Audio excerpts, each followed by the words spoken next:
옛날, 아주 먼 옛날에 호랑이가 담배를 피우던 시절보다 조금 더 뒤산세가 험하고 골이 깊어 구름도 쉬어간다는 어느 깊은 상월 마을에 기와집들이 옹기종기 모여 있는 곳이 있었습니다. 마을 뒤편으로는 병풍처럼 둘러쳐진 푸른 산이 사시사철 맑은 기운을 뿜어내고, 앞으로는 은빛 비늘처럼 반짝이는 가을물이 졸졸 흘러내려 그야말로 그림 속에서나 볼 법한 평화로운 풍경을 자랑하는 곳이었습니다. 사람들은 저마다 논밭을 일구며 순박하게 살아가고 있었는데, 그 마을 한가운데에는 으리으리한 소슬대문이 우뚝 솟아있어 멀리서도 한눈에 알아볼 수 있는 큰 기와집이 한 채 자리 잡고 있었습니다.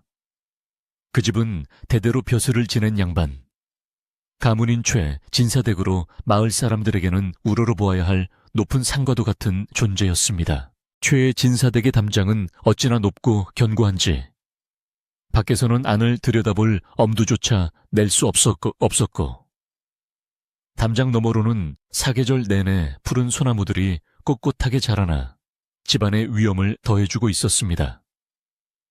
아침이면 하인들이 마당을 쓰는 비질 소리가 규칙적으로 들려오고, 밤이면 사랑채에서 글 읽는 소리가 낭낭하게 흘러나와 마을 사람들은 그 소리를 들으며 하루를 시작하고 또 하루를 마감하곤 했습니다. 최진사는 성품이 대나무처럼 곧고 예법을 목숨보다 중히 여기는 분이라 집안의 법도가 서리빨처럼 엄격하여 하인들조차 숨소리를 크게 내지 못하고 발뒤꿈치를 들고 다닐 정도로 정숙함이 감도는 곳이었습니다. 이 엄격하고 고요한 최 진사댁 안차의 깊숙한 곳에는 진사가 눈에 넣어도 아프지 않게 여기는 고명딸 연화 A씨가 살고 있었는데, 그녀의 자태는 마치 진흙 속에서 피어난 연꽃처럼 맑고 고아 마을 사람들 사이에서도 칭송이 자자했습니다. 연화 A씨는 어려서부터 바깥 출입을 삼가고 규방에 머물며 술을 놓거나 책을 읽는 것으로 소일하였기에 마을 총각들은 그저 담장 너머로 들려오는 아씨의 웃음소리나 가끔 문틈으로 스치는 옷자락만 보아도 가슴이 설레어 밤잠을 설치곤 했습니다. 그러나 세상 모든 것이 평온해 보이는 이 기와집 안에서 누구에게도 말 못할 거대한 비밀이 싹트고 있다는 사실을 아는 사람은 아무도 없었습니다. 계절이 바뀌어 찬바람이 문풍지를 울리던 어느 늦은 밤, 모두가 잠든 시각에 연화 A씨의 방에는 여전히 희미한 호롱불이 켜져 있었고, A씨는 수틀을 앞에 둔 채 깊은 한숨을 내쉬고 있었습니다. 하얀 무명천 위에 화려한 목당꽃을 수놓고 있었지만 바늘을 잡은 A씨의 손끝은 파르르 떨리고 있었고, 이마에는 식은땀이 송글송글 맺혀 있어 보는 이가 있었다면 단번에 몸이 좋지 않음을 알아차렸을 것입니다. A씨는 불러오는 배를 펑퍼짐한 치마폭으로 감싸주며 혹여나 밖에서 누가 들을까봐 입을 틀어막고 헛구역질을 삼키느라 얼굴이 하얗게 질려 있었습니다. 아씨의 뱃속에 자라나고 있는 생명의 아비는 다름 아닌 아랫마을 장터에서 주먹 꽤나 쓴다는 왈패 달구였으니 이는 하늘이 놀라고 땅이 뒤집어질 일이 아닐 순 없었습니다. 달구로 말할 것 같으면 부모 없이 자라 거친 세팔을 온몸으로 맞으며 살아온 사내로 곰 같은 덩치에 험상궂은 인상을 지녀 아이들이 울다가도 달구가 온다 하면 뚝 그칠 정도로 무서운 존재였습니다. 양반집 규수와 왈패 건달의 인연이라니 이는 법도를 중시하는 최진사댁에서는 상상조차 할 수 없는 병고였고, 만약 이 사실이 알려진다면 A씨는 물론이고 집안 전체가 쑥대밭이 될 것이 불을 보듯 뻔했습니다. 연화 A씨는 잠시 바느질을 멈추고 창문을 살며시 열어 밤하늘에 떠있는 달을 올려다보았는데 달빛이 유난히 시리게 느껴져 가슴 한구석이 욱신거려 왔습니다. 달구와의 만남은 우연히 시작되었으나 겉모습과 달리 속정 깊고 우직한 그의 진심을 알게 되면서 A씨의 마음은 걷잡을 수 없이 그에게로 향하게 되었던 것입니다. 달구는 A씨를 위해 거친 주먹질을 그만두고 장터에서 짐을 나르며 성실하게 살겠다고 맹세했지만 양반과 상놈, 그것도 왈패 출신이라는 신분의 벽은 태산보다 높고 바다보다 깊어 도저히 넘을 수 없는 장애물이었습니다. A씨는 달구를 생각하면 가슴이 뛰면서도 한편으로는 아버지의 서슬 퍼런 꾸지람이 귓가에 쟁쟁하여 밤마다 두려움에 몸을 떨어야 했습니다. 담장 밖 어둠 속에서도 누군가의 기척이 느껴졌는데 그것은 짐작건대 달구가 A씨의 안위가 걱정되어 차마 발길을 돌리지 못하고 서성이는 것임이 분명했습니다. 달구는 자신의 비천한 신분 때문에 A씨에게 다가갈 수 없음을 뼈저리게 알고 있었기에 그저 먼 발치에서 A씨의 방에 불이 꺼지는 것을 확인하고서야 무거운 발걸음을 돌리곤 했습니다. 그는 자신의 아이를 가진 A씨가 겪을 고초를 생각하면 억장이 무너지는 듯 했지만 당장 나서서 책임을 지겠다고 했다가는 오히려 A씨를 더 큰 위험에 빠뜨릴 수 있다는 생각에 주먹만 꽉 쥐며 피눈물을 삼키고 있었습니다. 방 안이 연화 A씨는 부풀어 오르는 배를 쓰다듬으며 뱃속의 아이에게 미안함과 애틋함을 동시에 느끼고 있었는데 아이는 아무것도 모른 채 그저 콩닥콩닥 심장을 뛰게 하며 자신의 존재를 알리고 있었습니다. 입덧이 심해져 음식 냄새만 맡아도 속이 울렁거렸지만 행여나 유모나 다른 하인들이 눈치챌까봐 A씨는 억지로 밥을 삼키고 아무렇지 않은 척 연기해야 하는 고통스러운 나날을 보내고 있었습니다. 그녀는 수놓던 비단을 잠시 내려놓고 물 한 모금을 마셨지만 목구멍이 까칠하여 물조차 쉽게 넘어가지 않았고 눈가에는 어느새 그렁그렁한 눈물이 고여 떨어질 줄을 몰랐습니다. 이때 방문 밖에서 인기척이 들리더니 A씨, 아직 주무시지 않고 계십니까? 하는 나지막한 목소리가 들려왔는데 그것은 A씨를 어릴 적부터 업어 키운 늙은 유모의 목소리였습니다. 유모는 A씨가 밤늦도록 불을 끄지 않고 뒤척이는 것을 걱정하여 따뜻한 꿀물을 타가지고 온 것이었는데 A씨는 화들짝 놀라며 급히 옷매무새를 다듬고 바느질거리를 정리했습니다. 문이 열리고 유모가 들어오자 방 안에는 묘한 긴장감이 감돌았고 유모는 A씨의 파리한 안색을 살피며 걱정스러운 눈빛으로 혀를 찼습니다.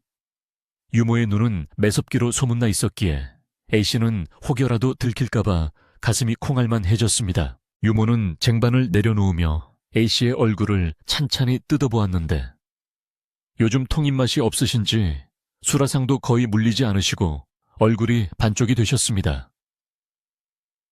라며 근심 어린 투로 말을 건넸습니다. A씨는 애써 웃음을 지으며 그저 환절기라 기운이 없고 속이 좀 더부룩할 뿐이네. 걱정 말게. 라고 둘러댔지만 유모의 눈길은 A씨의 허리춤에 잠시 머물렀다가 떨어졌습니다. 늙은 유모는 수십 년간 안주인을 모시고 아이들을 키워낸 경험이 있었기에 A씨의 미세한 변화를 본능적으로 감지하고 있었지만 설마 하는 마음에 애써 그 불길한 예감을 지우려 노력하고 있었습니다. 사랑채에 머무는 최진사는 요즘 들어 더욱 예법을 강조하며 집안 단속에 열을 올리고 있었는데 이는 마을에 흉흉한 소문이 돌기 시작했다는 이야기를 스치듯 들었기 때문이었습니다. 최진사는 아침 문안 인사를 올리는 딸의 모습에서 어딘지 모를 그늘을 발견했지만 그저 나이가 차서 혼인을 할 때가 되어 그런가 보다 하고 대수롭지 않게 넘겼습니다. 그는 한양에 있는 명문가 자제와의 혼담을 추진하고 있었고 조만간 좋은 소식이 있을 것이라 굳게 믿으며 딸의 혼수 준비를 서두르라고 안 사람에게 지시를 내리고 있었습니다.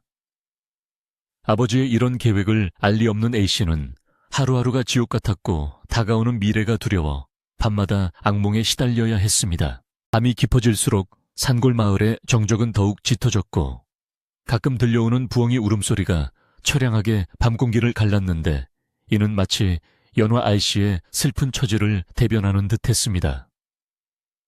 담장 밖 거친 흙바닥에 쭈그리고 앉아있던 달구는 아씨의 방 창문에 비친 그림자를 하염없이 바라보며 자신이 저지른 일이 얼마나 엄청난 것인지 뼈저리게 실감하고 있었습니다. 그는 과거 주먹을 휘두르며 살았던 자신의 삶을 후회하고 또 후회했지만 이미 엎질러진 물이었고 시간을 되돌릴 수는 없는 노릇이었습니다. 달구의 투박하고 거친 손에는 산에서 카운 산딸기 잎이 들려 있었는데 이는 입덧에 좋다는 이야기를 어디선가 주워 듣고 A씨에게 전해주고 싶어 가져온 것이었습니다. 하지만 달구는 높은 담장을 넘을 수도 대문을 두드릴 수도 없는 처지였기에 그저 담벼락 아래 작은 틈새에 산딸기 잎을 고이 놓아두고는 누군가 발견해서 A씨에게 전해주기를 간절히 빌 뿐이었습니다. 그는 자신의 미천한 신분이 원망스러웠고 사랑하는 여인을 지켜줄 힘이 없는 자신이 한없이 초라하게 느껴져 고개를 떨구었습니다. 마을 사람들은 달구를 그저 싸움질이나 하는 건달로만 알고 있었지만 A씨를 향한 그의 마음만큼은 그 어떤 선비의 지조보다도 굳건하고 순수한 것이었습니다. 다음 날 아침 해가 중천에 떴을 때 집안은 혼수 준비로 분주하게 돌아가기 시작했는데 하인들은 비단을 나르고 안차의 마루에는 형형색색의 옷감들이 쌓여 있었습니다. 연화 A씨는 어머니의 성화에 못 이겨 옷감을 몸에 대어 보아야 했는데 불러오는 바위 때문에 오해태태가 나지 않을까봐 전전긍긍하며 숨을 깊게 들이마시고 배를 집어넣어야 했습니다. 어머니인 최진사댁 마님은 딸의 안색이 나쁜 것을 보고 보약을 한 재 지어와야겠다고 말해 A씨의 가슴을 철렁 내려앉게 만들었습니다. 의원이 와서 진맥이라도 하는 날에는 모든 비밀이 만천에 드러날 것이 뻔했기에 A씨는 절대로 아프지 않다고 손사래를 치며 강하게 거부했습니다. 마당에서 일하던 늙은 하인 김서방이 빗자루질을 하다가 담벼락 밑에서 시들지 않은 산딸기 잎 뭉치를 발견하고는 고개를 갸웃거렸습니다. 이 귀한 산딸기 잎이 왜 여기 떨어져 있나, 누가 흘리고 갔나 보구만 하고 혼잣말을 하며 주워들었는데 마침 지나가던 유모가 그것을 보고는 눈빛이 흔들렸습니다. 유모는 산딸기 잎이 임신한 여인들의 입덧을 가라앉히는 데 쓰인다는 민간요법을 알고 있었기에 누군가 의도적으로 가져다 놓았다는 의심을 품게 되었고 그 의심의 화살은 자연스럽게 지난밤 A씨의 모습과 연결되었습니다. 유모는 김서방에게서 그 잎을 건네받아 조용히 자신의 치마폭에 감추고는 복잡한 표정으로 안채 쪽을 바라보았습니다. 점심때가 지나자 마을 우물가에는 아낙네들이 모여 빨래를 하며 수다를 떨고 있었는데 그들의 입방에 오르는 주된 화제는 역시나 최진사댁의 혼사 이야기였습니다. 그러나 개중에는 목소리를 낮추며 어젯밤 늦게 최진사댁 담장 근처에서 웬 덩치 큰 산에 그림자를 봤다는 이야기를 꺼내는 이도 있었습니다. 그 왈파에 달구놈 아니야. 요즘 들어 그 녀석이 장터일도 안 하고 밤마다 어디론가 사라진다던데 하는 말이 나오자 아낙네들은 설마하며 고개를 저었지만 소문이란 본래 발없는 말이 천리를 가듯 사람들의 호기심을 자극하며 은밀하게 퍼져나가기 시작했습니다. 최진사댁 사랑채에서는 최진사가 갓을 고쳤으며 한양에서 내려올 손님을 맞이할 채비를 하고 있었는데 그는 며칠 뒤면 자신의 사촌 동생이자 깐간하기로 소문난 숙부가 방문할 것이라는 전가를 받은 상태였습니다. 숙부는 예법에 관해서라면 최진사보다 한술 더 뜨는 인물로 집안의 대소사를 참견하고 바로잡는 것을 낙으로 삼는 사람이었기에 그의 방문은 평화롭던 집에 큰 파란을 예고하는 것과 다름없었습니다. 최진사는 하인들을 불러 모아 집 안팎을 먼지 하나 없이 청소하고 음식장만에도 소홀함이 없도록 하라고 엄명을 내렸습니다. 연화의 씨는 숙부가 온다는 소식에 눈앞이 캄캄해지는 것을 느꼈는데 숙부는 눈썰미가 매섭고 눈치가 빨라 어지간한 거짓말로는 속일 수 없는 사람이었기 때문입니다. A씨는 자신의 방에 틀어박혀 이불을 뒤집어쓰고 소리 없는 비명을 질렀으며 뱃속의 아이가 원망스럽다가도 또 가엾어서 하염없이 배를 쓰다듬으며 눈물을 흘렸습니다. 그녀는 달구에게 이 위급한 상황을 알리고 싶었지만 연락할 방법이 막막하여 발만 동동 구를 뿐이었습니다. 창호지 문 밖으로 들려오는 하인들의 분주한 발걸음 소리가 마치 자신의 심장을 옥죄어오는 북소리처럼 들렸습니다. 해가 서산으로 넘어가고 저녁놀이 붉게 물들 무렵 마을 어귀에는 낯선 나귀를 탄 선비 일행이 나타났는데 바로 최진사의 숙부와 그 일행이었습니다. 그들의 등장은 마을 사람들의 시선을 한 몸에 받았고 아이들은 신기한 듯 그 뒤를 졸졸 따라다녔습니다. 숙부의 날카로운 눈매는 마을 입구에 들어서자마자 주변을 훑어보았고 어딘지 모르게 들떠있는 마을 분위기와 우물가에서 쑥덕거리는 안악들의 모습을 놓치지 않았습니다. 그는 헛기침을 크게 한 번 하고는 곧장 최진사댁으로 향했는데 그 위세가 대단하여 지나가던 개조차 꼬리를 내리고 숨을 정도였습니다. 최진사댁 대문이 활짝 열리고 최진사가 마중을 나가 숙부를 맞이했을 때 안채에 있던 연화 A씨는 방문 틈으로 그 광경을 지켜보며 몸을 사시나무 떨듯 떨었습니다. 숙부의 등장은 곧 심판의 날이 다가왔음을 의미하는 것 같았고 A씨는 이제 더 이상 피할 곳이 없다는 절망감에 사로잡혔습니다.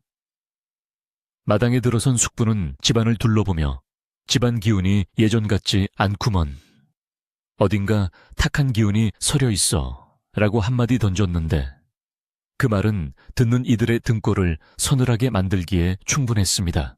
저녁 식사 자리 온 가족이 모인 가운데 연화 A씨는 식은땀을 흘리며 밥알을 세고 있었고 숙부는 그런 조카딸을 뚫어지게 쳐다보며 무거운 침묵을 지키고 있었습니다.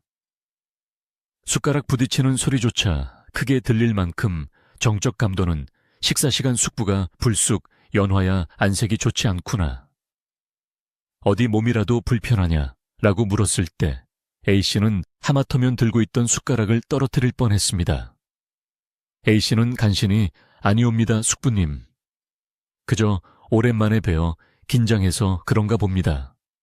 라고 답했지만 목소리는 가늘게 떨리고 있었습니다. 그 시각 달구는 마을 주막에서 술잔을 기울이며 괴로운 마음을 달래고 있었는데 주막 안악이 지나가는 말로 최진사댁의 한양에서 무서운 어른이 내려왔다더군. 이제 그 집 규수 혼사도 일사천리로 진행되겠어 라고 떠드는 소리를 듣게 되었습니다. 달구는 술잔을 꽉 움켜쥐어 손절구 마디가 하얗게 질렸고 당장이라도 최진사댁으로 달려가 A씨를 데리고 도망치고 싶은 충동을 억누르느라 입술을 깨물었습니다. 그의 머릿속에는 오직 연화 A씨와 뱃속의 아이 생각뿐이었고 다가올 폭풍우 앞에서 자신이 할 수 있는 일이 무엇인지 끊임없이 고민하며 밤을 지새웠습니다. 이렇게 최진사댁과 마을에는 겉으로는 평온하지만 속으로는 터지기 일보 직전의 긴장감이 감돌고 있었고 비밀을 간직한 A씨와 그녀를 지키고 싶은 왈패달구 그리고 집안의 명예를 목숨처럼 여기는 어른들의 엇갈린 운명이 서서히 소용돌이치기 시작했습니다.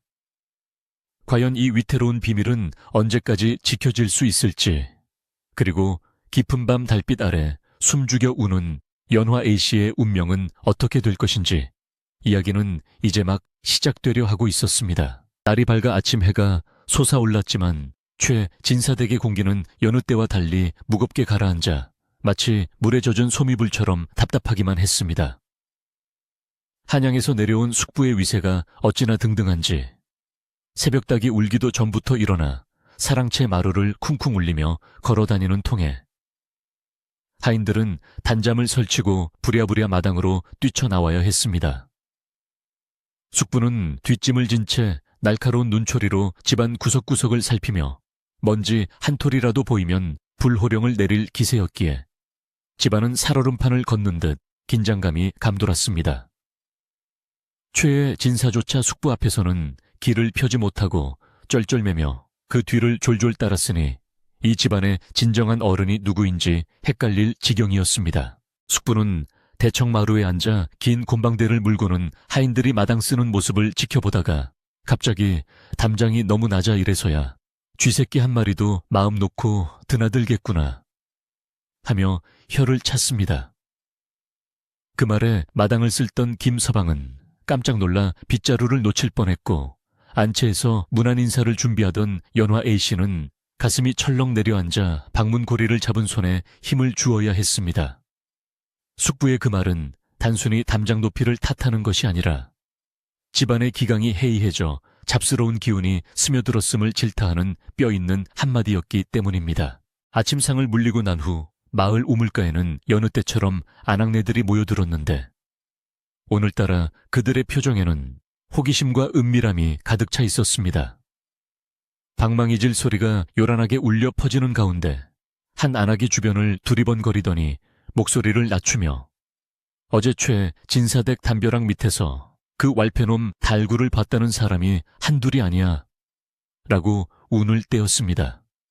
그러자 옆에 있던 다른 안악이 빨래를 헹구던 손을 멈추고 눈을 동그랗게 뜨며 어머, 나도 들었어. 그 험상궂은 놈이 밤마다 그 집 주위를 맴돈다는데 혹시 도둑질이라도 하려는 건 아닐까 하고 맞장구를 쳤습니다. 하지만 이야기는 거기서 멈추지 않고 꼬리에 꼬리를 물어 점점 더 기이한 방향으로 흘러갔는데 나이가 지긋한 할머니 한 분이 혀를 차며 의미심장한 말을 던졌습니다.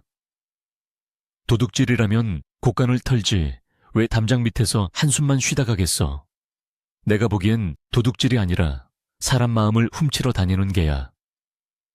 그 말에 안악들은 서로 얼굴을 마주보며 숨을 죽였고 최 진사댁 고명딸 연화 A씨의 이름이 조심스럽게 입에 오르내리기 시작했습니다. 설마하니 그 귀한 댁 아씨랑 천한 왈패놈이 에이 말도 안 되는 소리 마라 하며 손사래를 쳤지만 그들의 눈빛은 이미 흥미진진한 이야기 거리를 찾아 반짝이고 있었습니다. 한편 장터 한 구석에서 짐을 나르던 달구는 귀가 가려워 자꾸만 긁적이며 일에 집중하지 못하고 있었는데 사람들의 수군거림이 마치 자신을 향한 비웃음처럼 느껴졌기 때문입니다. 그는 무거운 쌀가마니를 번쩍 들어 옮기면서도 시선은 자꾸만 최 진사댁이 있는 상이슬 쪽을 향했고 속이 타들어가는 듯한 갈증에 자꾸만 마른 침을 삼켰습니다.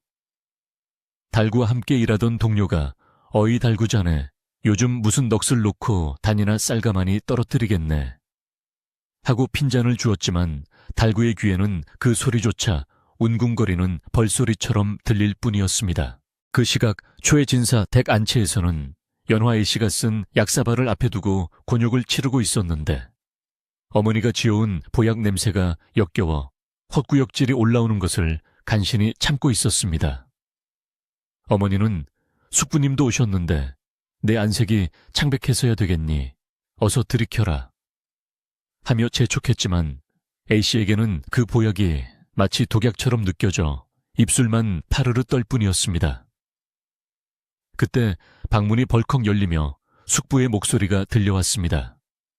아직도 약을 다 비우지 못했느냐. 양반과 여식이 그리 몸이 약해서야 시집가서 며느리 노릇이나 제대로 하겠느냐. 호통 소리에 A씨는 눈을 질끈 감고 단숨에 약을 들이켰지만 속에서는 거센 파도가 치듯 울렁거림이 멈추지 않았습니다. 숙부는 안채를 나서는 길에 마당 한 구석에서 빨래를 널고 있던 유모를 불러 세웠는데 그의 매서운 눈빛은 유모의 속을 꿰뚫어 볼 듯 날카로웠습니다. 자네 이 집에서 잔뼈가 굵었다지. 요즘 A씨의 거동에 이상한 점은 없더냐. 밤에 잠을 설친다거나 헛것을 본다거나 하는 일 말이다. 숙부의 갑작스러운 질문에 유모는 가슴이 쿵 하고 내려앉았지만 짐짓 태연한 척하며 고개를 조아렸습니다. 아니옵니다, 대감마님. A씨께서는 그저 혼사를 앞두고 마음이 심란하여 잠을 조금 설치실 뿐 별다른 일은 없사옵니다. 유모는 거짓말을 하는 자신의 입술이 떨리는 것을 감추기 위해 고개를 더욱 깊이 숙여야 했습니다. 그러나 숙부는 유모의 대답을 곧이곧대로 믿는 눈치가 아니었는데 그는 콧방귀를 뀌며 내 눈은 속일 수 없다. 집안의 음습한 기운이 감돌아. 만약 무슨 일이 있다면 자네가 가장 먼저 책임을 져야 할 것이야. 라고 으름장을 놓았습니다. 숙부가 멀어지자 유모는 다리에 힘이 풀려 그 자리에 주저앉을 뻔했고 서둘러 주위를 살핀 뒤 헐레벌떡 아씨의 방으로 뛰어 들어갔습니다. 방 안에 들어선 유모는 아씨의 손을 덥석 잡으며 눈물을 글썽였습니다. 아씨, 큰일 났습니다. 한양 어른께서 눈치를 채신 것 같습니다. 어찌하면 좋습니까? 연화 아씨는 사시나무 떨듯 떠는 유모를 보며 자신도 두려움에 휩싸였지만 애써 침착하려 노력하며 유모를 달랬습니다. 유모 진정하게. 아직 아무것도 밝혀진 것은 없지 않은가. 그저 짐작일 뿐일세. 하지만 A씨의 목소리에도 물기가 어려 있어 그 위로가 무색하게 들렸습니다.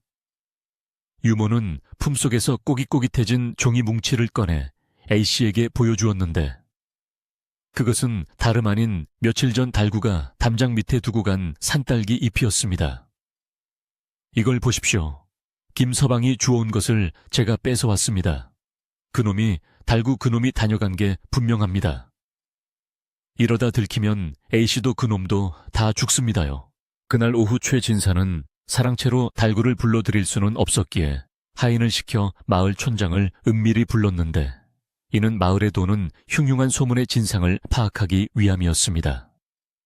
촌장은 최 진사 앞에 무릎을 꿇고 앉아 진땀을 흘리며 그저 안악들이 심심풀이로 떠드는 헛소문일 뿐이옵니다.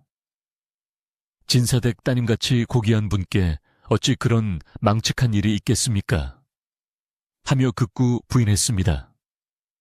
하지만 옆에서 듣고 있던 숙부는 아니 땐 굴뚝에 영이 나랴. 내 오늘부터 담장 경비를 더 철저히 할 테니 마을 사람들에게도 입조심하라고 전하게.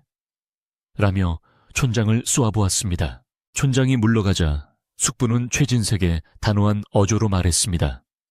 형님, 혼사를 서둘러야겠습니다. 다음 달까지 기다릴 것 없이 이번 달 안으로 나를 잡읍시다. 저런 헛소문이 한양까지 퍼지면 우리 가문은 끝장입니다. 최진사는 너무 이르지 않냐며 우물쭈물했지만 숙부의 강경한 태도에 결국 고개를 끄덕이고 말았습니다. 이 결정은 곧바로 안채로 전달되었고 소식을 들은 연화 A씨는 하늘이 무너지는 듯한 충격에 눈앞이 하얗게 변하며 비틀거렸습니다.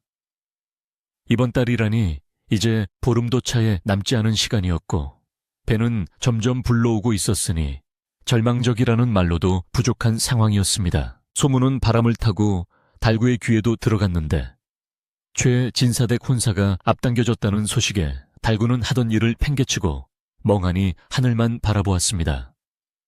그는 더 이상 가만히 있을 수 없다는 생각에 해가 저물기를 기다려 검은 옷으로 갈아입고 최 진사댁 쪽으로 발걸음을 옮겼습니다. 달구의 마음속에는 A씨를 데리고 야반도주라도 해야겠다는 무모한 생각이 싹트고 있었지만 집안을 겹겹이 둘러싼 하인들과 높아진 담장은 철옹성처럼 느껴졌습니다. 달구는 담장 너머로 보이는 아씨 방의 불빛을 향해 간절한 눈빛을 보냈지만 그 불빛은 너무나 멀고 아득하게만 느껴졌습니다. 어둠이 짙게 깔린 시각초에 진사댁 담장. 주위에는 횃불을 든 하인들이 순찰을 돌고 있었는데 이는 숙부의 지시로 경계가 삼엄해졌기 때문입니다.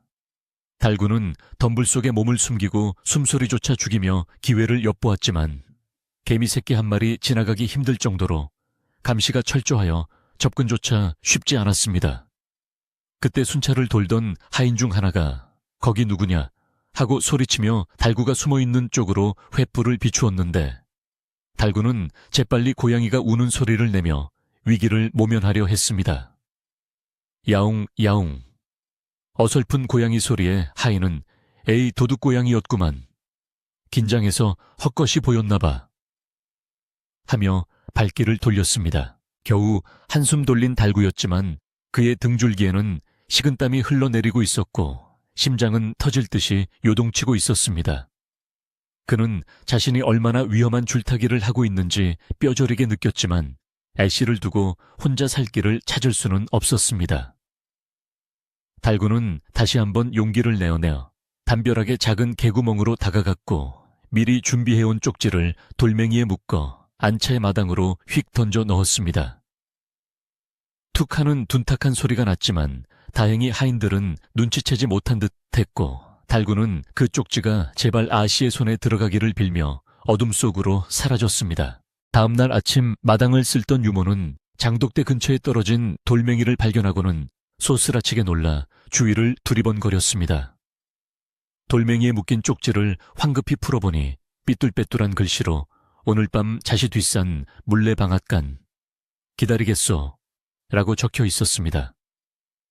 유모는 이 쪽지가 달구가 보낸 것임을 단박에 알아차렸고 이걸 A씨에게 전해야 할지 말아야 할지 깊은 고민에 빠졌습니다. 전하자니 A씨가 위험해질 것이 뻔하고 안 전하자니 두 사람의 애타는 마음을 모른 척할 수 없어 유모의 속은 숫덩이처럼 새카맣게 타들어갔습니다. 결국 유모는 A씨가 세수를 할 때 몰래 쪽지를 건넸고 쪽지를 받아든 A씨의 손은 와들와들 떨렸습니다. A씨는 쪽지를 가슴에 품고 눈물을 뚝뚝 흘리며 유모 나를 좀 도와주게. 마지막으로 딱 한 번만 그 사람 얼굴을 보고 싶네. 이대로 시집을 가면 나는 죽어서도 눈을 감지 못할 거야. 라고 애원했습니다. 유모는 안 된다고 펄쩍 뛰었지만 A씨의 절박한 눈물에 결국 마음이 약해져 밤에 뒷문을 살짝 열어주기로 약조하고 말았습니다. 이것이 얼마나 큰 화를 불러올지 알면서도 늙은 유모는 주인 A씨의 슬픔을 외면할 수 없었던 것입니다. 하지만 운명은 얄궂게도 그들의 편이 아니었으니 사랑채에 있던 숙부가 왠지 모를 불안감에 잠을 이루지 못하고 밤늦도록 마당을 서성이고 있었다는 사실을 아무도 몰랐습니다. 숙부는 밤바람을 쐬며 집안의 기운을 살피던 중 안채 쪽에서 들려오는 미세한 소공어림을 포착하고는 귀를 쫑긋 세웠습니다. 오늘 밤 자시 물레방앗간 바람결에 실려온 희미한 단어들이었지만 숙부의 예리한 감각은 그것이 심상치 않은 모이임을 직감하게 했습니다. 숙부의 입께는 비릿한 냉소가 걸렸고 그는 조용히 하인들을 불러 모아 몽둥이를 준비하라고 지시했습니다. 밤이 깊어 자시가 가까워오자 연화 A씨는 검은 장옷을 머리끝까지 뒤집어 쓰고 유모가 열어준 뒷문으로 살금살금 빠져나갔습니다. 심장이 터질 듯 두쿵쾅거리고 발걸음이 떨어지지 않았지만 달구를 보겠다는 일념 하나로 어둠을 헤치고 나아갔습니다. 달빛조차 구름에 가려 칠흑 같은 어둠 속에서 A씨는 비틀거리며 산길을 올랐고 저 멀리 보이는 물레방앗간의 희미한 윤곽에 안도의 한숨을 내쉬었습니다.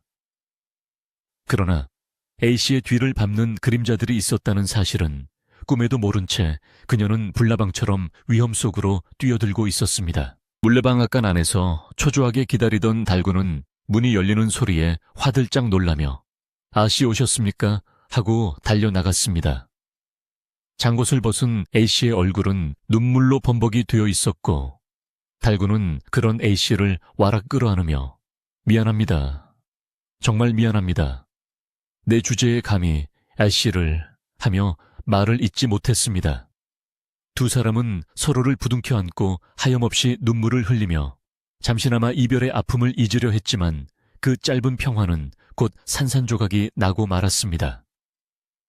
내 이놈들 양반집 규수가 외간 남자와 통정을 하다니 벼락 같은 호통소리와 함께 횃불을 든 숙부와 하인들이 들이닥쳤기 때문입니다. 물레방앗간 안은 순식간에 아수라장이 되었고 달구는 본능적으로 A씨를 등 뒤로 숨기며 숙부 앞을 막아섰습니다. A씨는 잘못 없습니다. 제가 억지로 불러낸 것입니다. 달구가 소리쳤지만 숙부는 코웃음을 치며 저 천한 놈을 당장 멍석 말아라. 그리고 A씨는 집으로 끌고 가 가두어라 하고 명령했습니다. 하인들이 몽둥이를 들고 달구에게 달려들었고 A씨는 비명을 지르며 뜯어 말리려 했지만 건장한 하인들의 힘을 당해낼 수는 없었습니다. 왈패 출신인 달구였지만 A씨가 다칠까봐 반항조차 제대로 하지 못하고 무자비한 매질을 온몸으로 받아내야만 했습니다. 끌려가는 I씨의 절규와 멍석 위로 떨어지는 몽둥이질 소리가 밤하늘을 찢어놓을 듯 울려 퍼졌고 마을 사람들은 잠결에 들려오는 그 처참한 소리에 이불을 머리까지 뒤집어 쓰고 몸서리를 쳤습니다. 숙부의 분노는 하늘을 찌를 듯했고 최 진사댁의 명예는 땅바닥에 떨어져 짓밟히는 순간이었습니다. 끌려온 A씨는 안채방에 감금되었고 달구는 피투성이가 된 채 마을 어귀에 버려졌습니다. 하지만 이것은 끝이 아니라 더 큰 폭풍우의 시작일 뿐이었으니 A씨의 배가 불러오는 것을 더 이상 숨길 수 없는 시간이 다가오고 있었기 때문입니다. 다음 날 아침 마을은 온통 간밤의 소동 이야기로 들끓었고 최 진사댁 대문은 굳게 닫힌 채 정막만이 감돌았습니다. 숙부는 집안 회의를 소집하여 이 부정한 일을 어찌 처리할 것인가를 논의했고, 최 진사는 고개를 들지 못한 채 한숨만 내쉬었습니다. 닫힌 방문 안에서 연화 A씨는 헝클어진 머리를 한 채 벽을 보고 앉아 있었는데, 그녀의 눈빛은 이미 삶의 의지를 잃은 사람처럼 공허하기 짝이 없었습니다. 오직 뱃속의 아이만이 꼬물거리며 어미에게 살아야 한다고 신호를 보내고 있을 뿐, 집안을 덮친 어두운 그림자는 거칠 줄을 몰랐습니다. 마을 사람들은 쑥덕거리면서도 한편으로는 안타까움을 금치 못했는데, 그 착한 연화 A씨가 어쩌다 그런 몹쓸 놈과 엮여서 하며 혀를 찼지만 누구 하나 나서서 도와줄 엄두는 내지 못했습니다.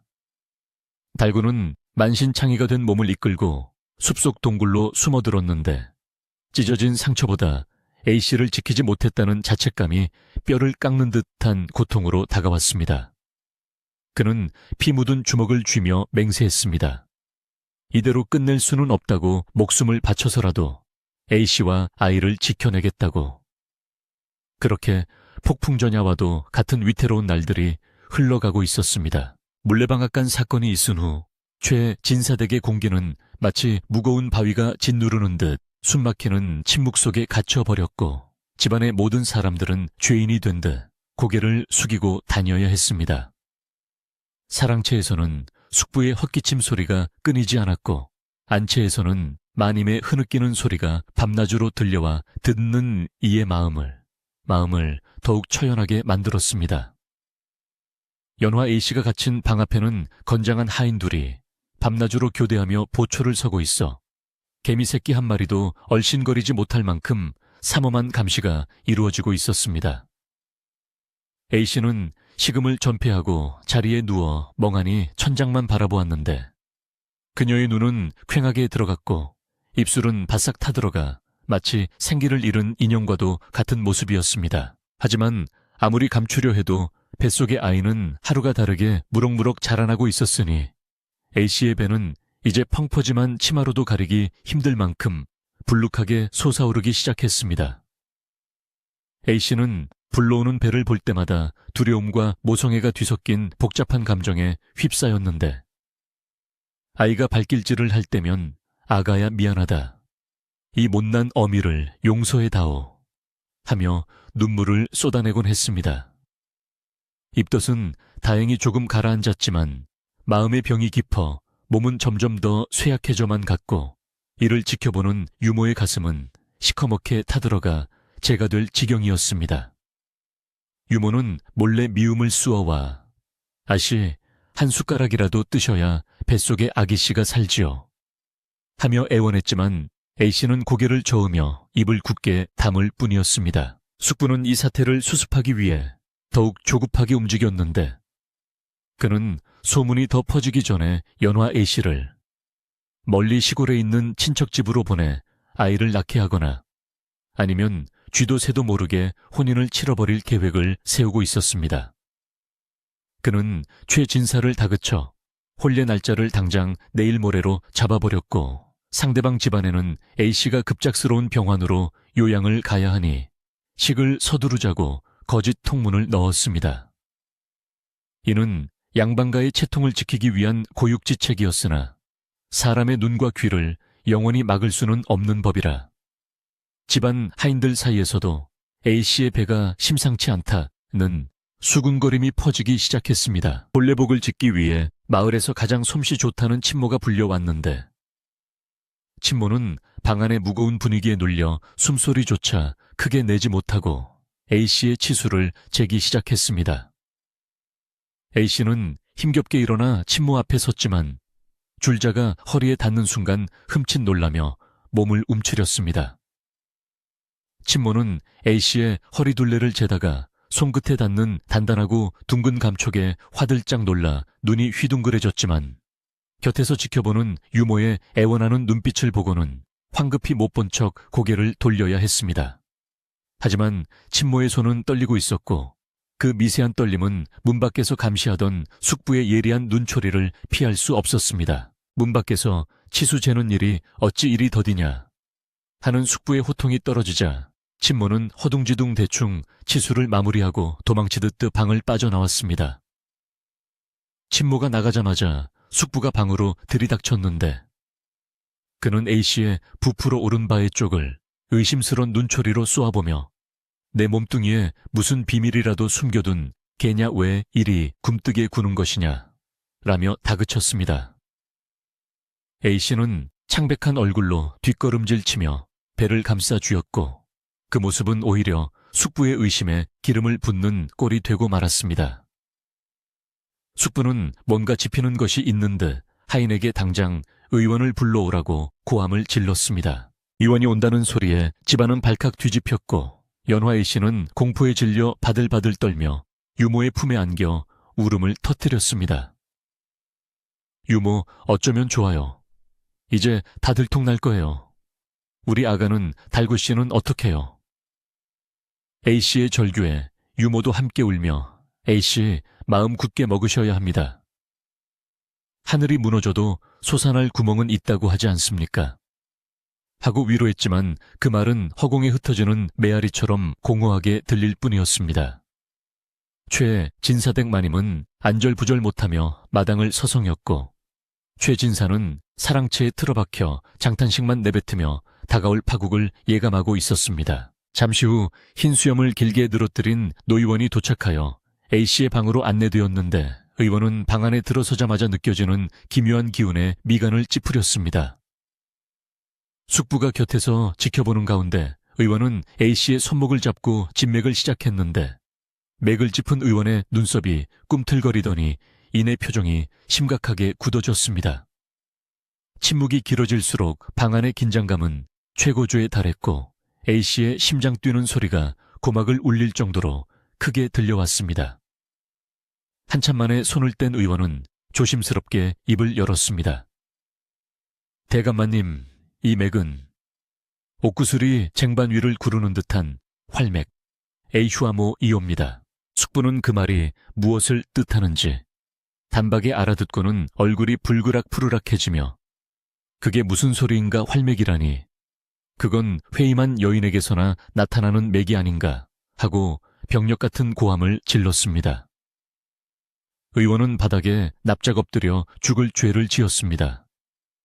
하오나 틀림없는 택이 타이치이옵니다. 이미 서너 달은 좋기 지난 듯 하옵니다. 라고 고했습니다.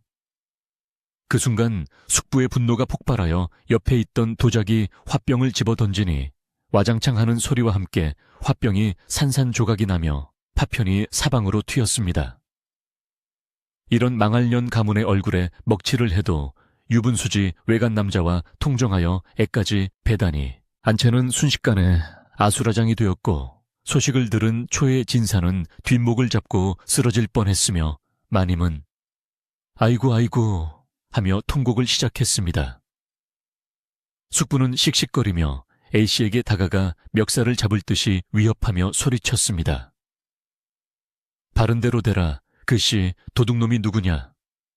지난번 물레방앗간에서 잡힌 그 왈패놈 달구 그놈이냐? A씨는 공포에 질려 말도 못하고 고개만 끄덕이며 하염없이 눈물을 흘렸습니다. 사실이 확인되자 숙부는 이성을 잃고 길길이 날뛰며 당장 멍석을 말고 몽둥이를 가져오라. 내 오늘 인연과 그놈을 요절내어 가문의 수치를 씻겠다 하고 명령했습니다. 한편 마을 외딴 굴에서 상처를 치료하며 숨어 지내던 달구는 마을 돌아가는 상황을 살피러 내려왔다가 최 진사댁에서 의원이 다녀가고 집안이 발칵 뒤집혔다는 소식을 듣게 되었습니다. 그는 직감적으로 A씨의 임신 사실이 드러났음을 깨달았고 더 이상 숨어 있을 수만은 없다고 판단했습니다. 달구는 아픈 몸을 일으켜 세며 죽는 한이 있어도 A씨와 뱃속의 아이를 지키겠다고 다짐했습니다. 그는 동굴 한 구석에 숨겨두었던 낡은 낫을 허리춤에 찼지만 이내 고개를 저으며 낫을 버리고 맨손으로 가기로 마음먹었습니다.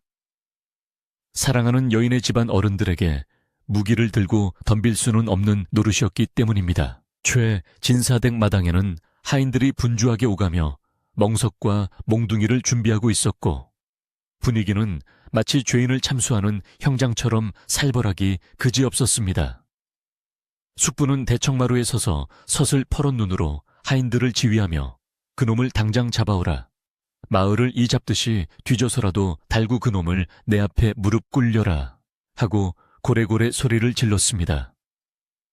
연화 A씨는 속옷 차림으로 마당에 끌려나와 무릎을 꿇고 있었는데 차가운 바닥의 냉기가 온몸으로 전해졌지만 뱃속의 아이를 지키기 위해 두 손으로 배를 감싸 안은 채 고개를 숙이고 있었습니다. 그때 대문 밖에서 웅성거리는 소리가 들리더니 내가 여기 있어 하는 굵직한 목소리가 담장을 넘어 마당까지 울려 퍼졌습니다.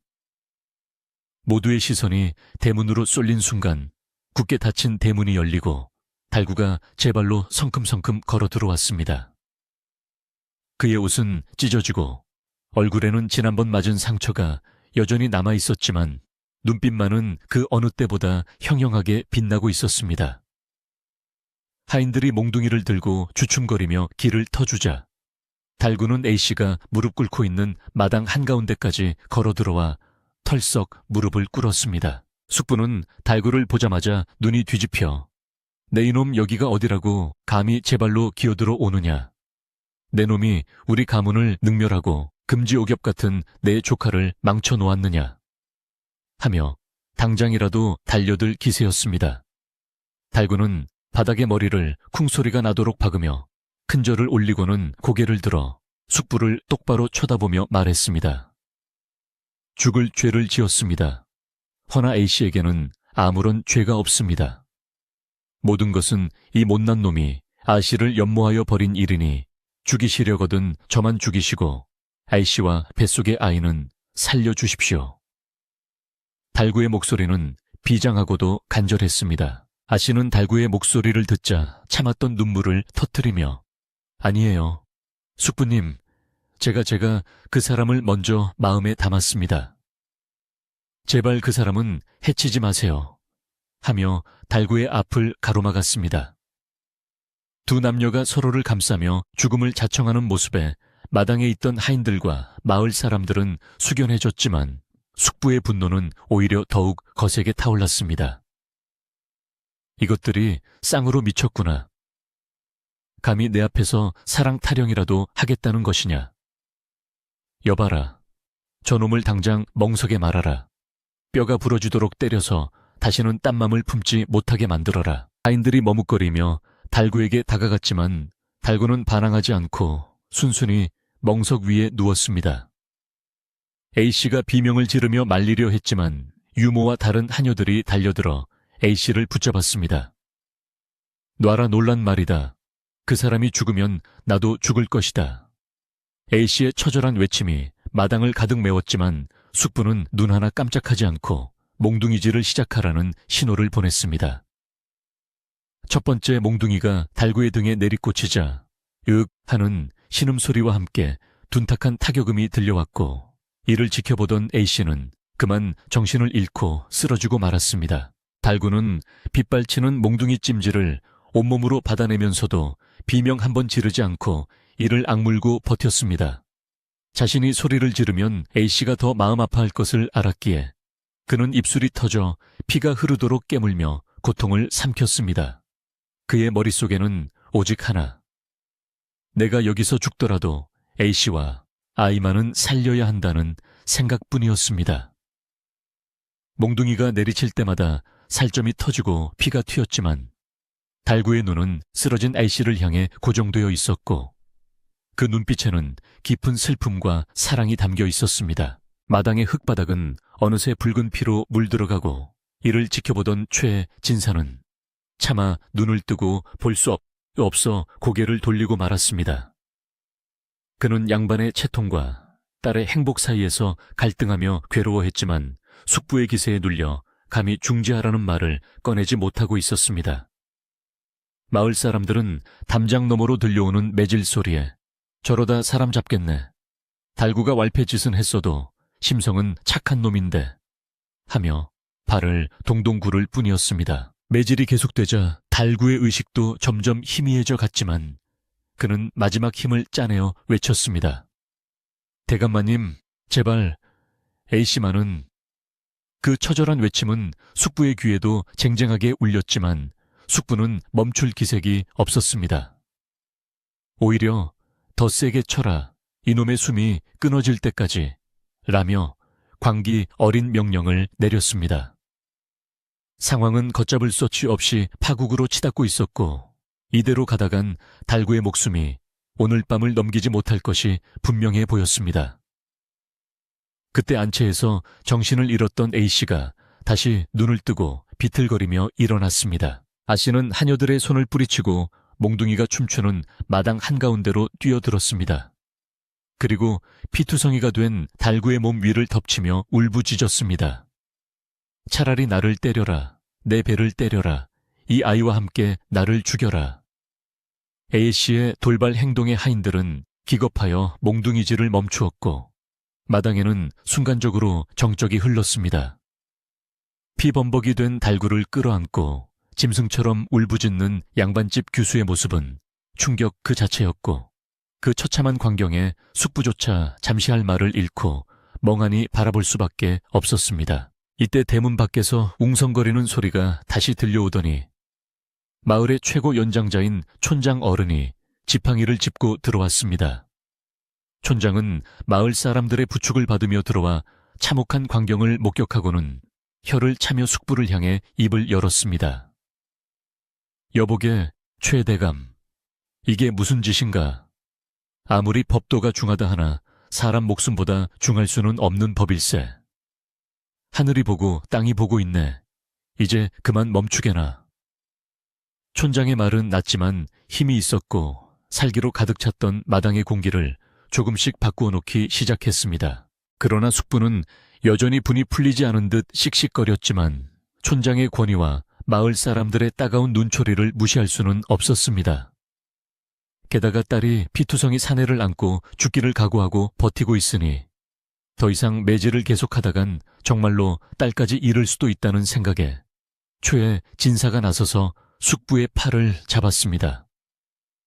숙부님, 이제 됐습니다. 저러다 내 딸까지 죽겠습니다. 제발 그만해 주십시오. 아버지로서의 본능이 마침내 체면을 이기고 터져 나온 것입니다. 최 진사의 눈에는 눈물이 고여 있었습니다. 피투성이가 된 채 A씨의 품에 안겨 가쁜 숨을 몰아쉬는 달구와 그를 놓지 않으려는 연화. 그리고 그들을 둘러싼 집안 어른들과 마을 사람들. 모든 비밀이 밝혀지고 갈등이 최고조에 달한 이 밤 최 진사댁 마당은 씻을 수 없는 상처와 함께 새로운 국면을 맞이하고 있었습니다. 과연 이 처참한 사랑은 인정받을 수 있을 것인지 아니면 영원한 비극으로 끝날 것인지 밤바람만이 피비린내를 싣고 산골짜기로 흩어지고 있었습니다.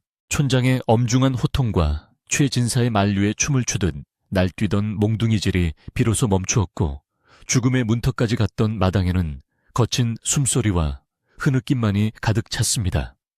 피투성이가 된 달구의 등 위로 엎드려 울고 있는 연화 A씨의 모습은 마치 피로 쓴 한편의 비극적인 시와 같아 구경하던 마을 사람들은 물론이고 몽둥이를 들고 있던 하인들조차 코끝이 찡해져 고개를 돌려야만 했습니다. 최 진사는 떨리는 손으로 딸의 어깨를 감싸 쥐려 했으나 A씨는 완강하게 거부하며 이 사람을 살려주지 않으시면 저도 혀를 깨물고 죽겠습니다. 라며 서슬 퍼런 눈으로 아버지를 올려다 보았습니다. 그 눈빛에는 평소에 순종적이고 얌전하던 모습은 온데간데 없고 오직 사랑하는 이를 지키겠다는 어미호랑이 같은 결기만이 서려 있었습니다. 이때 멍석 위에서 미동도 하지 않던 달구가 쿨럭 하고 피 섞인 기침을 토해내자 A씨는 쏘스라치게 놀라 달구의 얼굴을 감싸 쥐었습니다. 달구는 퉁퉁 부어오른 눈을 간신히 뜨고 A씨를 바라보며 아씨, 저는 괜찮습니다. 눈물 거두십시오. 아기에게 해롭습니다. 라고 힘겹게 속삭였습니다. 자신의 몸이 부서져 나가는 고통 속에서도 오직 A씨와 뱃속의 아이, 걱정뿐인 달구의 모습에 지켜보던 사람들의 마음속에 있던 천안 왈패라는 편견의 벽이 조금씩 허물어지기 시작했습니다. 사람이라면 누구나 가질 수 있는 측은지심이 꽁꽁 얼어붙었던 마당의 공기를 조금씩 녹이고 있었던 것입니다. 숙부는 여전히 분이 풀리지 않아 씩씩거렸지만 촌장과 마을 원로들의 따가운 눈초리에 기세가 한풀 꺾인 상태였습니다. 숙부는 헛기침을 하며 흥왈패놈이 제법 흉내는 낼 줄 아는구나. 허나 근본이 천한 것은 어쩔 수 없는 법네. 오늘 촌장 어른 체면을 보아 목숨만은 살려주겠으나 당장 이 마을에서 떠나지 않으면 그때는 정말 국물도 없을 줄 알아라. 하고 엄포를 놓았습니다. 하지만 달구는 뼈가 부서지는 고통을 참으며 비틀비틀 몸을 일으켜 세우더니 피 묻은 무릎으로 엉금엉금 기어 최진사와 숙부 앞에 다시 엎드렸습니다. 대감마님, 염치 없는 줄 아오나 저를 내치지 말아 주십시오. 제가 떠나면 A씨와 아이는 평생 손가락질 받으며 살아야 합니다. 제 목숨을 거두셔도 좋으니 제발 곁에서 머슴처럼이라도 살게 해 주십시오. 똥오줌을 풀하면 풀 것이고 돌을 나르라면 나를 것입니다. 제발 기회만 주십시오. 달구의 이마가 땅바닥에 지시겨주도록 절을 하는 모습은 처절하다 못해 숭고하기까지 했습니다. 그 거칠고 무식해 보이던 사내가 사랑 앞에서는 그 누구보다 진실하고 낮은 자세로 임하고 있었으니 이를 지켜보던 김서방과 늙은 유모는 옷소매로 눈물을 훔쳤습니다. 바로 그 순간 그동안 안절부절 못하며 기둥 뒤에 숨어있던 유모가 결심한 듯 마당으로 뛰어나와 털썩 무릎을 꿇었습니다. 대감마님, 이 늙은 년이 죽을 죄를 지었습니다. 사실을 말씀드려야겠습니다. 유모의 갑작스러운 등장에 모두의 시선이 집중되었고 유모는 떨리는 목소리로 그동안 가슴속에 묻어두었던 이야기를 토해내기 시작했습니다. 3년 전 A씨께서 불공을 들이러 산사에 가셨다가 돌아오시던 길을 기억하십니까? 그때 산적들을 만나 큰 변을 당할 뻔하셨지요. 그때 아씨를 구해주고 대신 칼을 맞아준 것이 바로 저 달구놈입니다요. 유모의 말은 마른 하늘에 날벼락처럼 마당을 강타했습니다. 최진사는 눈을 크게 뜨며 그게 무슨 소리냐. 그때 나를 구해주고 이름도 밝히지 않고 사라졌던 그 의인이 바로 저놈이란 말이냐 하고 되물었습니다. 유모는 눈물 콧물을 흘리며 고개를 끄덕였습니다. 예, 맞습니다요. 그때 달구가 큰 상처를 입고도 A씨의 명예에 누가 될까봐 신분을 숨기고 사라졌던 것입니다. A씨께서는 생명의 은인인 달구를 마음에 품게 되셨고 달구 또한 아씨를 멀리서나마 지키려 했던 것입니다. 이것은 천륜이 맺어준 인연이지 결코 더러운 정이 아니옵니다. 유모의 고백으로 사건의 전말이 드러나자 마당의 분위기는 급반전되었습니다. 마을 사람들은 아니, 그런 깊은 사연이 있었구만. 생명의 은인이라면 이야기가 다르지. 양반이고 상놈이고를 떠나서 의리가 있는 사내네 그려 하며 수군거렸습니다. 달구를 그저 난봉꾼으로만 알았던 사람들은 그가 보여준 희생과 침묵에 감동하지 않을 수 없었습니다.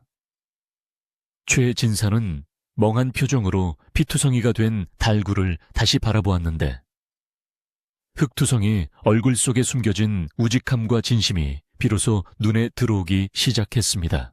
최진사는 깊은 한숨을 내쉬며 뒷짐을 지고 하늘을 올려다보았습니다. 내가 은인을 몰라보고 하마터면 짐승만도 못한 짓을 저지를 뻔했구나. 그는 복잡한 심경을 감추지 못한 채 숙부를 향해 조용히 말했습니다. 숙부님, 이 일은 제가 알아서 처리하겠습니다.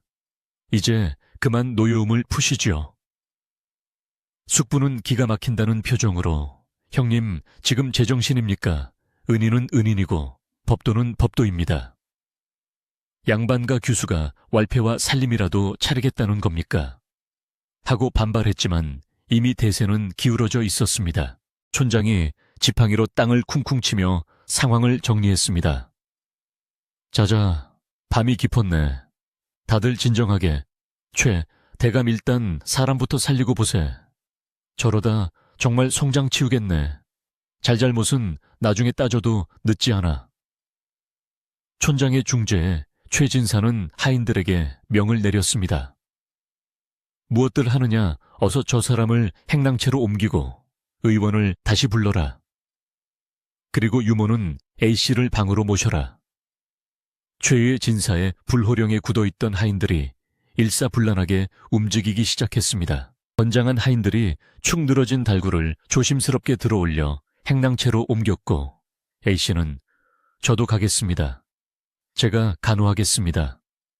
하며 따라 나서려 했으나 어머니인 마님이 달려나와 딸을 부둥켜 안고 말렸습니다. 연화야 안 된다. 지금은 네 몸부터 추슬러야 해. 뱃속의 아이를 생각해서라도 진정해라. 아비가 살려준다고 하지 않았느냐. 어머니의 품에 안겨 A씨는 엉엉 울음을 터뜨렸고 그 울음소리에는 안도감과 서러움이 뒤섞여 있어 듣는 이들의 가슴을 저미게 했습니다. 숙부는 에잉, 집안꼴 잘 돌아간다. 내가 더 이상 보고 있을 수가 없어. 하며 획 돌아서서 사랑채로 들어가 버렸습니다.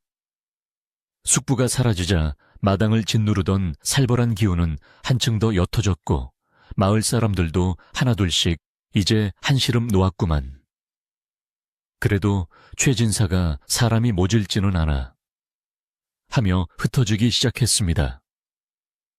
소란스러웠던 마당에는 찢어진 멍석과 핏자국만이 남아 참혹했던 밤의 기억을 증언하고 있었지만 그 위로 차가운 밤바람 대신 따스한 온기가 조금씩 스며들고 있었습니다.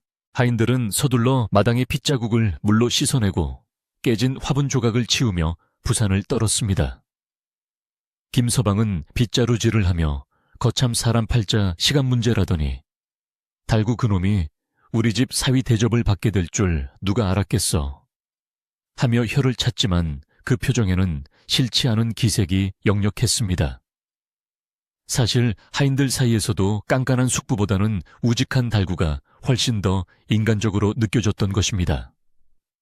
행랑채에서는 물 끓이는 연기가 피어오르고 약탕기 다그락거리는 소리가 들려와 집안은 다시금 생기를 되찾고 있었습니다. 행랑채 작은 방 달구는 끙끙 앓는 소리를 내며 누워 있었고 다시 불려온 의원은 상처를 소독하고 붕대를 감느라 땀을 뻘뻘 흘렸습니다. 어휴, 맷집 한번 좋구만. 보통 사람 같으면 벌써 요단강 건넜을 텐데 뼈는 상하지 않았으니 며칠 푹 쉬면 일어날 걸세.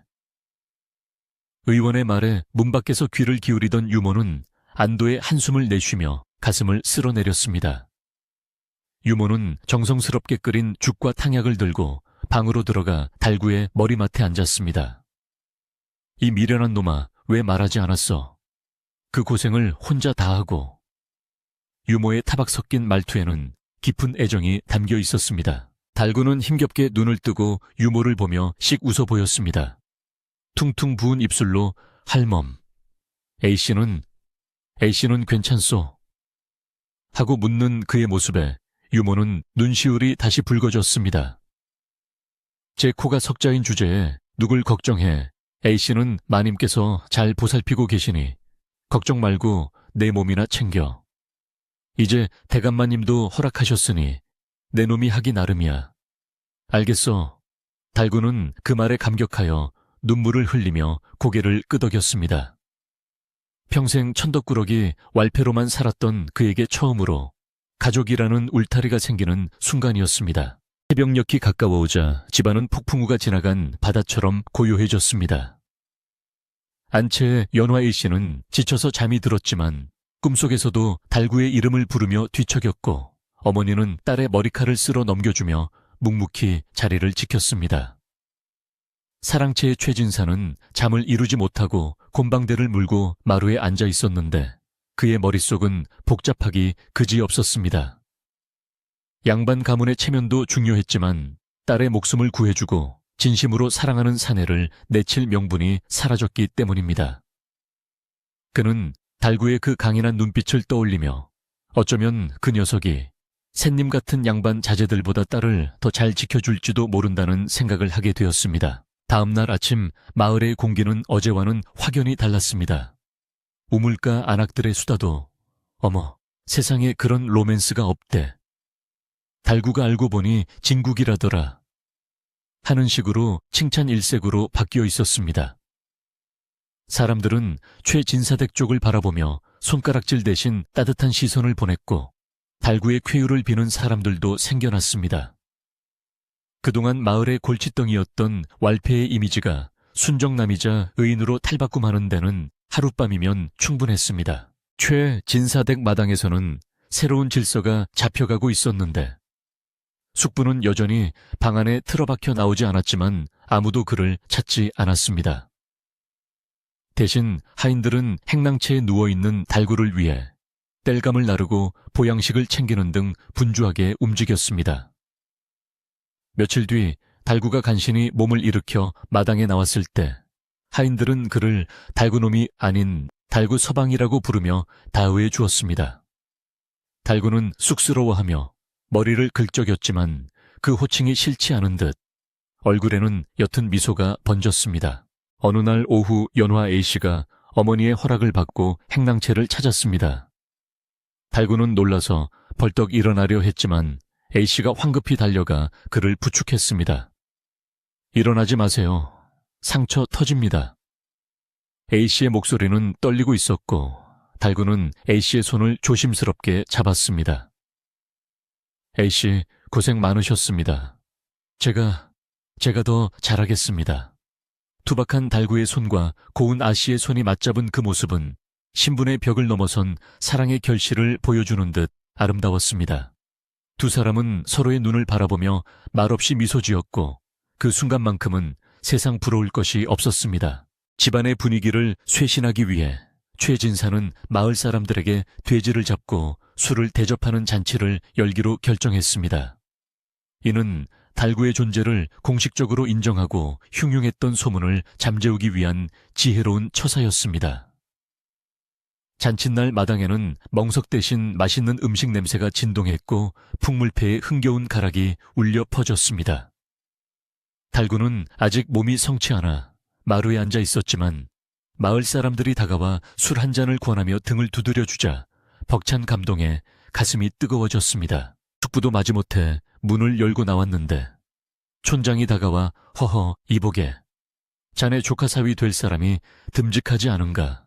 옛말에 영웅호걸은 출신을 가리지 않는다 했네. 하며 너스레를 떨자 숙부도 헛기침을 하며 뭐 힘. 하나는 장사 같아 보이더이다. 집안일 부려먹기는 좋겠수다.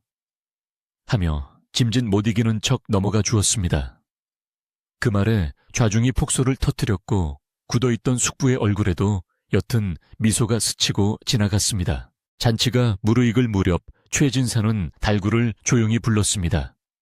내 몸이 다 나으면 내 너에게 글을 가르치고 농사일을 맡길 생각이다. 내 딸과 아이를 굶기지 않으려면 왈패물을 완전히 빼고 제대로 된 가장이 되어야 할 것이다. 할 수 있겠느냐? 최진사의 엄숙한 물음에 달구는 눈을 빛내며 대답했습니다. 예, 장인어른 제 뼈가 부서지는 한이 있어도 A씨와 아이에게 부끄럽지 않은 사람이 되겠습니다. 장인어른이라는 말에 최진사는 잠시 흠칫했지만 이내 허허. 웃으며 달구의 어깨를 툭 쳤습니다. 저녁 노을이 붉게 물들고 잔치도 파할 무렵 최진사댁 굴뚝에서는 하얀 연기가 모락모락 피어올랐습니다. 그 연기는 마치 지난밤의 고통과 갈등을 모두 태워버리고 평화로운 내일을 약속하는 신호탄과도 같았습니다. 연화 A씨와 달구는 나란히 앉아 지는 해를 바라보며 앞으로 펼쳐질 그들의 삶이 비록 순탄치만은 않겠지만 함께라면 그 어떤 어려움도 헤쳐나갈 수 있으리라는 확신을 가졌습니다.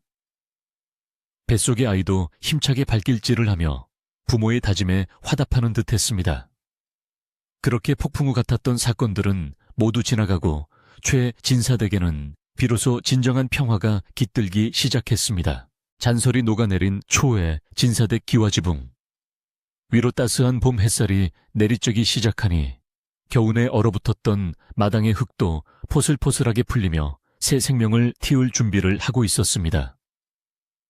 집안을 짓누르던 무거운 공기는 봄바람과 함께 저 멀리 사라졌고 대신 그 자리에는 활기찬 기운과 사람 사는 냄새가 채워지기 시작했습니다. 하인들은 더 이상 눈치를 보며 발뒤꿈치를 들고 다니지 않았고 마당에서는 빗자루질 소리와 함께 간간히 웃음소리도 들려왔으니 이것은 바로 달구가 가져온 변화의 바람이었습니다. 달구는 이제 거친 왈패의 옷을 벗어던지고 남색 무명 바지 저고리를 입은 어엿한 집안의 일꾼이자 사위로서 마당을 누비고 있었습니다. 달구는 매일 새벽같이 일어나 마당을 쓸고 물을 길어 나르는 것으로 하루를 시작했는데 그 부지런함이 어찌나 대단한지 늙은 머슴 김서방이 혀를 내두를 정도였습니다. 어이구, 달구 서방 천천히 하게나. 그러다 몸살 나겠네. 김서방이 말려도 달구는 아닙니다. 제가 놀면 입안의 가시가 돋습니다. A씨와 아이를 위해 뭐라도 해야지요. 하며 굵은 땀방울을 흘리며 장작을 팼습니다. 도끼가 허공을 가를 때마다 쪽 하고 장작이 갈라지는 소리는 듣는 이의 속을 시원하게 해주었고 창고에는 땔감이 산더미처럼 쌓여가니 최 진사댁의 굴뚝에서는 영이 말을 날이 없었습니다. 최 진사는 그런 달구를 흐뭇하게 바라보면서도 한편으로는 양반가의 사위로서 갖추어야 할 소양을 가르치기 위해 사랑채로 불러들여 글 공부를 시키기 시작했습니다. 평생 주먹만 쓰고 살아온 달구에게 붓을 잡는 일은 쌀가마니를 드는 것보다 100배는 더 힘든 일이었으니 그는 붓을 쥐고 진땀을 뻘뻘 흘리며 아이고 장인어른, 이 붓이라는 놈이 제 마음대로 되질 않습니다. 하고 울상을 지었습니다. 그 모습이 마치 커다란 곰이 재주를 부리는 듯하여 최의 진사는 헛기침으로 터져 나오는 웃음을 참아야 했고 문 밖에서 엿듣던 하인들은 킥킥거리며 배를 잡고 웃었습니다. 시간이 흘러 한양으로 돌아갈 채비를 마친 숙부는 떠나는 날 아침 달구를 조용히 대문 밖으로 불러냈습니다. 달구는 혹여나 또 꾸지람을 들을까봐 잔뜩 긴장하여 어깨를 움츠렸지만 숙부의 표정은 예전처럼 살벌하지 않았습니다. 숙부는 달구의 어깨를 툭 치며 내 자네를 왈패라고 무시했으나 지난번 자네가 보여준 기가에는 웬만한 선비보다 나았다. 부디 초심을 잃지 말고 내 조카를 잘 보살피게나. 만약 연화 눈에서 눈물 나게 하면 내 당장 한양에서 내려와 요절을 낼 것이야. 라고 짐짓 엄한 척 당부했습니다. 달구는 숙부의 말에 감격하여 허리가 땅에 닿도록 깊숙이 절을 올렸습니다. 명심하겠습니다, 숙부 어른. 제 목숨이 붙어있는 한 A씨와 아이는 제가 지키겠습니다. 안녕히 가십시오. 숙부는 낙 위에 올라타며 슬쩍 미소를 지어 보이고는 뒤도 돌아보지 않고 한양길로 떠났습니다. 숙부가 떠나자 집안에는 진정한 평화가 찾아왔고 달구는 더욱더 어깨가 무거워짐을 느끼며 책임감 있는 가장이 되기 위해 마음을 다잡았습니다. 이제 그를 가로막는 장애물은 없었고 오직 다가올 새 생명을 맞이하는 기쁨만이 남아있었습니다. 연화 A씨의 배는 이제 남산만큼 불러와 거동조차 힘들 지경이 되었지만 그녀의 얼굴에는 예전의 그늘은 사라지고 온화한 어머니의 미소가 자리 잡았습니다. A씨는 마루에 앉아 달구가 마당에서 일하는 모습을 지켜보며 배를 쓰다듬었고 달구는 틈만 나면 달려와 아씨 덥지 않으십니까? 물 좀 떠올까요? 하며 안절부절 못했습니다. 유모는 그런 두 사람을 보며 원닭살이 돋아서 못 보겠네. 아주 깨가 쏟아지는구만. 하며 핀잔을 주었지만 그녀의 손에는 산모를 위한 미역과 쇠고기가 들려 있었습니다. 어느 무더운 여름날 밤 드디어 올 것이 오고야 말았으니 연화 A씨가 진통을 시작한 것입니다. 안채에서 A씨의 비명소리가 들려오자 달구는 마당에서 넋을 잃고 서성거리며 어쩔 줄을 몰라 했습니다. 어이구 어쩌나 우리 아씨 죽네 죽어. 달구가 방으로 뛰어들어가려 하자 유모가 소뚜껑 같은 손으로 달구의 등을 떠밀며 이 멍청한 놈아, 남정네가 산실에 들어오는 게 아니야.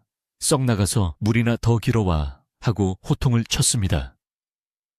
달구는 쫓겨나서도 문설줄을 잡고 발만 동동 구르며 식은땀을 비오듯 흘렸습니다. 최 진사 또한 사랑채에서 의관을 정지하고 앉아 있었지만 쥐고 있는 책장이 넘어가지 않을 정도로 초조한 기색이 역력했습니다.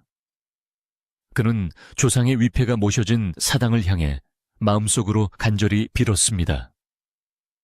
조상님, 부디 산모와 아이 모두 건강하게 해주십시오. 이 집안의 대를 이을 귀한 생명입니다. 밤새도록 이어지는 A씨의 고통스러운 신음소리에 집안의 모든 사람들은 잠을 이루지 못하고 마당에 나와 하늘만 쳐다보며 무사하기를 기원했습니다. 달구는 우물가의 정화수를 떠놓고 비나이다를 수천 번도 더 되뇌었습니다. 새벽달기 회를 치며 울 무렵 드디어 은계 하는 우렁찬 아기 울음소리가 최 진사댁 담장을 넘어온 마을에 울려 퍼졌습니다. 그 소리는 마치 긴 어둠을 뚫고 솟아오르는 태양처럼 힘차고 맑아서 듣는 이들의 가슴을 뻥 뚫리게 만들었습니다. 잠시 후 방문이 열리고 유모가 한박 웃음을 지으며 뛰쳐나왔습니다. 대감마님, 경사 났습니다요. 고추입니다. 고추, 아주 튼튼한 아들 아기씨입니다. 그 소리에 달구는 다리에 힘이 풀려 그 자리에 주저앉아 엉엉 소리내어 울고 말았습니다. 기쁨과 안도의 눈물. 범벅이 된 달구의 얼굴은 세상 그 어떤 꽃보다 환해 보였습니다. 달구는 유모의 허락을 받고 조심스럽게 방으로 들어갔는데 땀에 젖어 누워있는 연화 A씨와 그 곁에 누운 작고 붉은 핏덩이를 보자 가슴이 벅차올라 말문이 막혔습니다. 달구는 거칠고 투박한 손을 옷자락에 몇 번이나 문지른 뒤 떨리는 손길로 아기의 조망만한 손을 살짝 건드려 보았습니다. A씨, 고생하셨습니다. 정말 감사합니다. 이 못난 놈에게 이런 보물을 주시다니요. A씨는 힘없는 미소를 지으며 달구의 손을 잡아주었고 당신을 닮아 아주 힘이 센 장군감이네요 라고 속삭였습니다. 최 진사도 들어와 손자의 얼굴을 들여다보며 입이 귀에 걸리도록 웃었습니다. 하허, 이 녀석 이마가 훤한 것이 영락없이 나를 닮았구나. 아주 잘생겼어. 최 진사의 넉살에 방 안에 있던 모든 사람들이 웃음을 터뜨렸습니다. 최 진사는 달구의 어깨를 두드리며 수고했다, 달구 서방. 이제 자네가 진짜 아비가 되었으니 더욱 처신을 잘해야 할 것이야 라고 말했습니다. 달구는 눈물을 훔치며 예, 장인어른, 이 아이를 위해서라면 불 속에라도 뛰어들겠습니다 라고 맹세했습니다. 마을 사람들도 아기 탄생 소식을 듣고 앞다투어 축하 인사를 왔는데 대문 앞에는 미역이며 쌀, 계란, 꾸러미를 든 이웃들로 문전성시를 이루었습니다. 아이고, 달구 닮았으면 천하장사가 되겠네. 연화이씨 닮아 인물도 훤칠하겠어. 덕담이 오가는 가운데 최 진사댁 마당에서는 다시 한번 잔치판이 벌어졌습니다. 달구는 이제 하인이 아니라 당당한 아이, 아버지로서 손님들을 맞이하며 막걸리 잔을 돌렸고 마을 사람들은 그를 진심으로 축하해주며 한 식구로 받아들였습니다. 세월은 유수와 같이 흘러 어느덧 아이가 아장아장 걷고 말을 배우는 때가 되었습니다. 아이의 이름은 철수라 지었는데 밝고 씩씩하게 자라라는 뜻이었습니다. 마당에서는 달구가 네 발로 기어다니며 철수를 등에 태우고 이랴이랴치 하며 말놀이를 해주는 풍경이 일상이 되었습니다. 과거 장터에서 사람들을 벌벌 떨게 했던 왈패 달구가 이제는 아이 앞에서 온갖 재롱을 피우는 팔불출 아비가 되었으니 이를 보는 마을 사람들은 사람 팔자 참 알 수 없다며 흐뭇한 미소를 지었습니다. 어느 가을 저녁 붉은 노을이 산마루에 걸리고 서늘한 바람이 불어올 때쯤 최 진사댁 대청마루에는 온 가족이 둘러앉아 저녁상을 받았습니다.